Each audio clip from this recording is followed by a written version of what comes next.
आइए आज हम लोग चलते हैं अपनी तीसरी क्लास में। और मैं 2 क्लासें इससे पहले पढ़ा चुका हूँ, जिसमें मैंने इंट्रोडक्शन ऑफ एनवायरनमेंट के बारे में बता दिया था। आज का हमारा टॉपिक है इकोलॉजी अर्थात पारिस्थितिकी। तो आज हम लोग पढ़ेंगे पारिस्थितिकी के बारे में, ठीक है। तो सबसे पहले टर्म आता है इकोलॉजी। इकोलॉजी इंग्लिश का जो वर्ड है बेटा, ये 2 ग्रीक वर्डों से मिलकर बना है।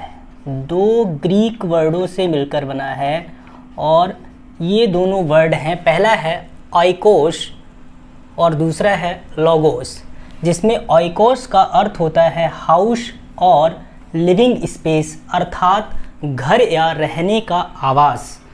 दूसरी बात आती है इस लोगोस की, तो लोगोस का अर्थ होता है साइंस और स्टडी ऑफ, आप कह सकते हैं विज्ञान या आप कह सकते हैं अध्ययन। अब किसका अध्ययन? आवास का अध्ययन। अगर इस शाब्दिक अर्थ से हम इसको जोड़ते हैं, पारिस्थितिकी का अर्थ निकालने की कोशिश करते हैं, तो अर्थ यह निकलता है कि आवास किसके होंगे? जीव जंतुओं के आवास होंगे, जीवधारियों के आवास होंगे।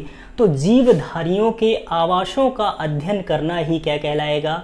आपका पारिस्थितिकी कहलाएगा। क्या कहलाएगा? पारिस्थितिकी कहलाएगा। अर्थात आप यह कह सकते हैं कि इकोलॉजी में जीवधारियों, जिनमें आप इंक्लूड कर सकते हैं प्लांट्स को भी, पौधों को भी, और इसके साथ ही साथ आप जंतुओं को भी रख सकते हैं, इनके जो आवास स्थान हैं, इन आवास स्थानों का वातावरण पर पड़ने वाला जो प्रभाव होता है उसका अध्ययन किया जाता है।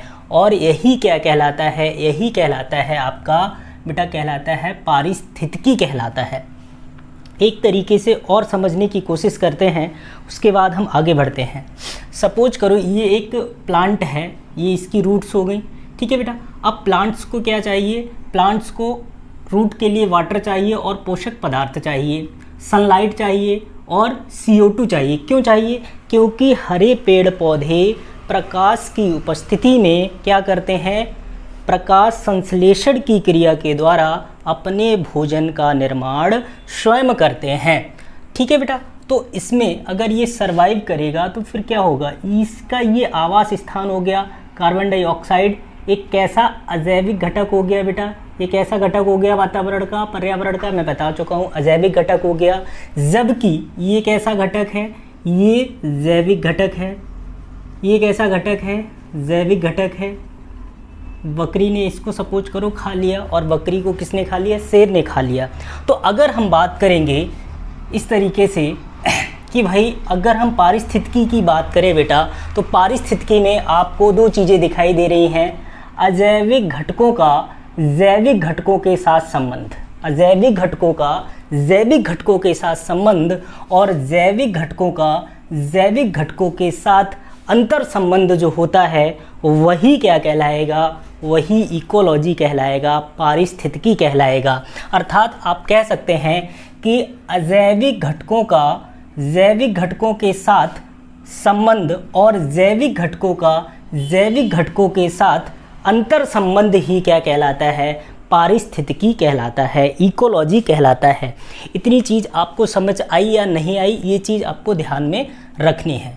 इट मीन्स आप ये कह सकते हो कि संपूर्ण जीवधारियों का जो आवास है और उस आवास पर वातावरण का जो प्रभाव पड़ता है, अगर हम उसका ब्रीफ अध्ययन करते हैं, विस्तृत अध्ययन करते हैं, तो विस्तृत अध्ययन करना ही क्या कहलाता है? विस्तृत अध्ययन करना ही पारिस्थितिकी कहलाता है।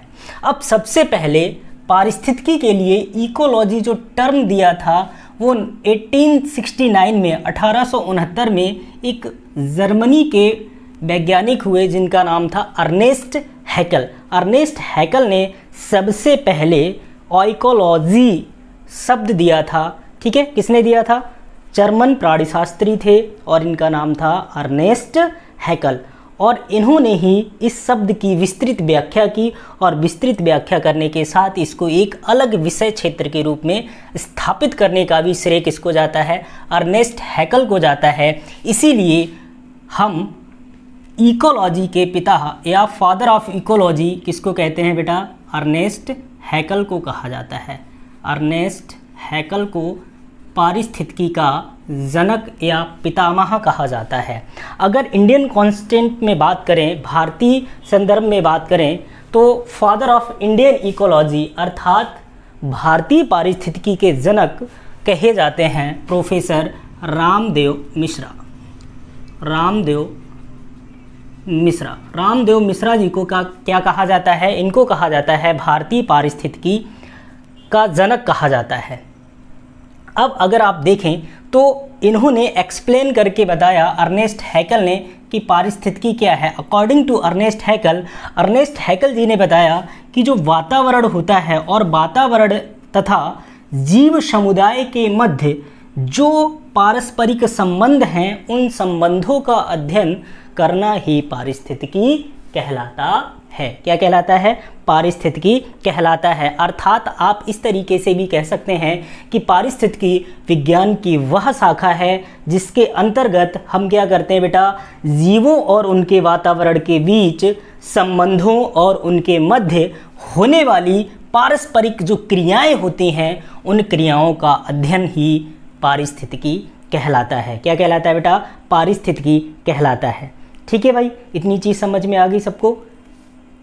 आगे की अगर हम बात करें बेटा, तो सबसे पहले आप कह सकते हैं कि हम कुछ नोट की बात करें जो पारिस्थितिकी से रिलेटेड है, इनकी बात करें, और यहाँ से लगातार एग्जाम्स में क्वेश्चन भी पूछे जाते आ रहे हैं। सबसे पहला तो यही पॉइंट बनता है हमारा कि पारिस्थितिकी में ऊर्जा का प्राथमिक स्रोत कौन सा है। ठीक है बेटा, तो प्राथमिक स्रोत होता है सूर्य। In ecology the primary source of energy that is sun, और आप कह सकते हैं सनलाइट। ठीक है बेटा, प्राथमिक स्रोत कौन सा हो गया? सूर्य हो गया। आगे अगर हम बात करें तो एक नारा दिया गया था चिपको आंदोलन में, जो रिलेटेड किससे होता है? हमारा पारिस्थितिकी से रिलेटेड होता है। और इन्होंने कहा कि भाई पारिस्थितिकी एक स्थायी मितव्ययिता है। मितव्ययिता मीन्स आवश्यकता, नीड। ठीक है भाई, इकोलॉजी इज अ परमानेंट, आप कह सकते हैं नीड। ठीक है, तो ये नारा कहाँ दिया गया, किस आंदोलन में दिया गया? तो आप आंसर करेंगे चिपको आंदोलन में। आप सभी कमेंट बॉक्स में बताएंगे कि चिपको आंदोलन की शुरुआत किसने की थी और यह किस राज्य से संबंधित था। ठीक है, नेक्स्ट पॉइंट आता है 1973 में एक विद्वान हुए अर्नीज नेस, इन्होंने सबसे पहले गहन पारिस्थितिकी शब्द का प्रयोग किया। ठीक है बेटा, तो ये एक महत्वपूर्ण पॉइंट हो गया आपका। नेक्स्ट अगर हम बात करें भारत में पारिस्थितिकी असंतुलन का क्या कारण है। अगर मुख्य कारण की बात करें, हम मूल कारण की बात करें, तो ये है वनोन्मूलन अर्थात वनों का कटाव। वनों की संख्या में जो कमी आ रही है लगातार पेड़ों के काटे जाने के कारण, उससे क्या हो रहा है बेटा? उससे पारिस्थितिकी का बैलेंस जो है वो बिगड़ रहा है। ठीक है, तो मुख्य कारण कौन सा हुआ? वनोन्मूलन हो गया। लेकिन अगर हम बेटा अन्य कारकों की बात करें तो इसी के अंतर्गत आता है आपका मरुस्थलीकरण। मरुस्थलीकरण हो गया बेटा। ठीक है, बाढ़ हो गया आपका। बाढ़ भी एक कारण है क्योंकि बाढ़ में काफ़ी पेड़ पौधे उखड़ जाते हैं, तो इससे भी प्रॉब्लम आती है। ठीक है, दूसरा वर्षा की परिवर्तनशीलता। वर्षा की परिवर्तनशीलता ये भी किसके अंतर्गत आती है? ये अन्य कारकों के अंतर्गत आती है। लेकिन महत्वपूर्ण और मुख्य कारण कौन सा होगा? तो आप आंसर करेंगे वनों का कटाव। वनों का काटना ही क्या कहलाता है? पारिस्थितिकी असंतुलन का भारत में सबसे बड़ा कारण माना जाता है। नेक्स्ट पॉइंट की अगर हम बात करें बेटा, तो आगे चलते हैं, देखते हैं नेक्स्ट पॉइंट क्या है। यूकेलिप्टिस। यूकेलिप्टिस को पारिस्थितिकी या पर्यावरण का शत्रु कहा जाता है। आप सभी जानते हैं यूकेलिप्टिस जो होता है उसकी जल ग्रहण करने की क्षमता बहुत अधिक होती है, अत्यधिक होती है। अर्थात जहाँ पर ये पेड़ लगा दिया जाता है वहाँ वाटर लेवल बहुत जल्दी कम हो जाता है, क्योंकि यह जल को बहुत जल्दी एब्जॉर्ब करता है। इस कारण यूकेलिप्टिस को क्या कहा गया है? पारिस्थितिकी या पर्यावरण का शत्रु कहा गया है। तो ये चीज़ आपको समझ में आई कि पारिस्थितिकी क्या है, और पारिस्थितिकी से रिलेटेड जो भी सवाल बनते हैं वो मैंने आपको यहाँ पर करा दिए हैं। नेक्स्ट टॉपिक की अगर हम बात करें बेटा, तो हम बात करेंगे पारिस्थितिकी के प्रकार की, टाइप्स ऑफ इकोलॉजी। अगर इकोलॉजी के टाइप्स की बात करें तो पारिस्थितिकी को मुख्यतः हम दो भागों में डिवाइड करते हैं। एक पहला होता है स्वपारिस्थितिकी, इसको हम बोलते हैं इंग्लिश में ऑटो इकोलॉजी, और दूसरा होता है समुदाय पारिस्थितिकी, इसे कहा जाता है सिंकोलॉजी। तो सबसे पहले हम बात करेंगे ऑटो इकोलॉजी की, ठीक है। तो सबसे पहले अगर हम बात करें ऑटो इकोलॉजी की, तो जब किसी विशेष क्षेत्र में या किसी विशेष पारिस्थितिकी क्षेत्र में हम किसी एक विशेष स्पेसी या विशेष जाति के समूह का और उनके आवास का वातावरण के साथ जो भी संबंध है और जो प्रभाव पड़ता है, अगर उसका अध्ययन करते हैं तो वो कहलाती है स्वपारिस्थितिकी। अर्थात यहाँ पर इंडिविजुअल एक स्पेसी ली जाएगी, उसके आवास को लिया जाएगा, इन्वायरमेंट को लिया जाएगा, और इनके मध्य जो संबंध होगा उस संबंध का अध्ययन करना ही क्या कहलाएगा, स्वपारिस्थितिकी कहलाएगा, ऑटो इकोलॉजी कहलाएगा।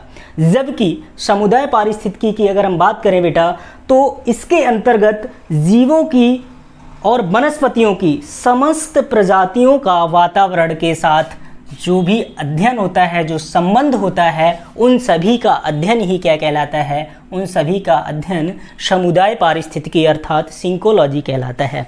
सिंकोलॉजी कहलाता है। सिंकोलॉजी का मतलब क्या हुआ कि भाई सारी स्पेसीज हमने ले ली एक साथ और इन सब का रिलेशन निकाला, वातावरण के साथ क्या संबंध है, और इसका अध्ययन अगर हम करेंगे तो वो क्या कहलाएगा, समुदाय पारिस्थितिकी कहलाएगा। ठीक है बेटा, इतनी चीज़ क्लियर हुई। नेक्स्ट पॉइंट पे आते हैं। अगला पॉइंट है हमारा पारिस्थितिकी का अध्ययन स्तर। अगर हम बात करें बेटा तो इसे हम कह सकते हैं study level of ecology. Study level of ecology की अगर हम बात करें कि हम पारिस्थितिकी के अंतर्गत क्या क्या पढ़ेंगे, कौन कौन से स्तरों का अध्ययन हमें करना होगा, तो सबसे पहले अगर हम बात करें बेटा तो सबसे पहले आता है जनसंख्या या पॉपुलेशन। पॉपुलेशन की अगर हम बात करें, जनसंख्या की बात करें, तो सीधी सी बात बेटा यहाँ से आप समझिएगा कि जनसंख्या से हमारा तात्पर्य होता है किसी एक ही प्रजाति की सदस्यों की संख्या। आप क्या कह सकते हैं, एक ही प्रजाति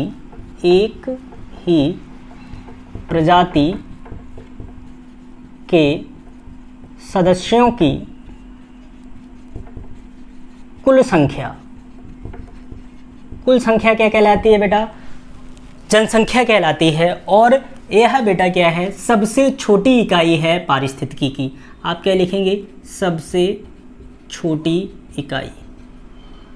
पारिस्थितिकी की सबसे छोटी इकाई है, आप कह सकते हैं smallest unit of ecology is population. और पॉपुलेशन का मतलब अभी मैंने बताया number of total members of a species. एक प्रजाति के सदस्यों की कुल संख्या ही क्या कहलाती है, जनसंख्या कहलाती है।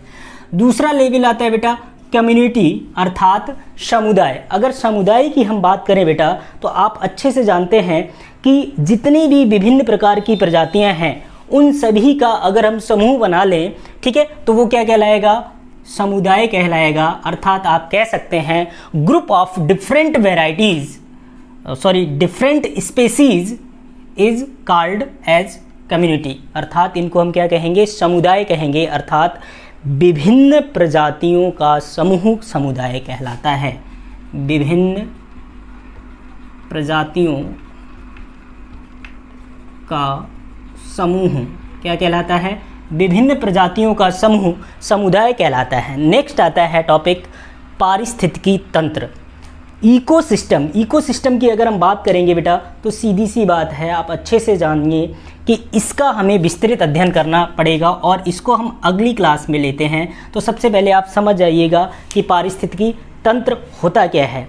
आप यह कह सकते हैं कि कम्युनिटी में अगर आप कंप्लीट बायोटिक कंपोनेंट्स को शामिल कर दें तो ये कहलाएगा आपका पारिस्थितिकी कहलाएगा। क्या कहलाएगा, पारिस्थितिकी कहलाएगा। अर्थात उस समुदाय में सभी जीव जंतुओं को शामिल कर दिया जाए तो वो पारिस्थितिकी तंत्र कहलाएगा। या आप इस तरीके से और इसको डिफाइन कर सकते हैं कि भाई पारिस्थितिकी की जो स्मॉलेस्ट यूनिट है, छोटी छोटी इकाइयां हैं जिसके माध्यम से हम संपूर्ण पारिस्थितिकी का अध्ययन करते हैं, तो उसी एक छोटी इकाई को क्या कहा जाता है, पारिस्थितिकी तंत्र कहा जाता है। और यह पारिस्थितिकी की आधारभूत इकाई होती है।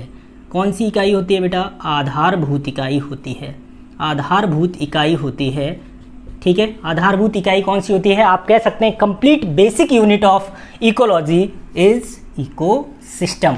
इकोसिस्टम अर्थात पारिस्थितिकी तंत्र ही पारिस्थितिकी की सबसे छोटी इकाई होती है। नेक्स्ट अगर हम बात करें बेटा बायोम की, बायोम को भी हम आगे आने वाली क्लासों में कक्षाओं में पढ़ाऊंगा। तो बायोम को आप समझ लीजिएगा ग्रुप ऑफ डिफरेंट इकोसिस्टम्स, विभिन्न इकोसिस्टम्स का जो ग्रुप होगा, समूह होगा, वो क्या कहलाएगा? बायोम कहलाएगा। बायोम कहलाएगा, या आप यूँ कह सकते हैं कि नभ जल थल का वह स्थान जहाँ जीवों का निवास है, वो सारा का सारा क्या कहलाता है बेटा? बायोम कहलाता है। और बहुत सारे बायोम मिलकर निर्माण करते हैं बेटा जैव मंडल आरक्षित क्षेत्र का, अर्थात बायोस्फीयर रिजर्व का। आप कह सकते हैं group of biomes is known as biosphere reserve. और इन सभी का मैं आगे आने वाली कक्षाओं में क्या करूंगा? आपको पूरी तरीके से कंप्लीटली इनको पढ़ाने वाला हूं। ठीक है, तो सबसे छोटी इकाई क्या बताई मैंने? जनसंख्या को मैंने क्या बताया? सबसे छोटी इकाई पारिस्थितिकी की। और कंप्लीट बेसिक यूनिट अर्थात पारिस्थितिकी की आधारभूत इकाई को इकोसिस्टम कहा जाता है। और अगर सबसे बड़ी इकाई पूछी जाए, largest unit of ecology, largest unit of ecology is known as biosphere reserve. ठीक है, सबसे बड़ी इकाई अगर पूछी जाए पारिस्थितिकी की कौन सी है, तो सबसे बड़ी इकाई कौन सी है बेटा? सबसे बड़ी इकाई है आपकी जैव मंडल आरक्षित क्षेत्र या बायोस्फीयर रिजर्व। ठीक है बेटा, उम्मीद है कि ये टॉपिक आपको पूरी तरीके से समझ में आया होगा। मैंने कंप्लीट कॉन्सेप्ट पढ़ा दिया पारिस्थितिकी का। ठीक है, मिलते हैं अगली क्लास में इकोसिस्टम के साथ। तब तक के लिए धन्यवाद। Thank you very much.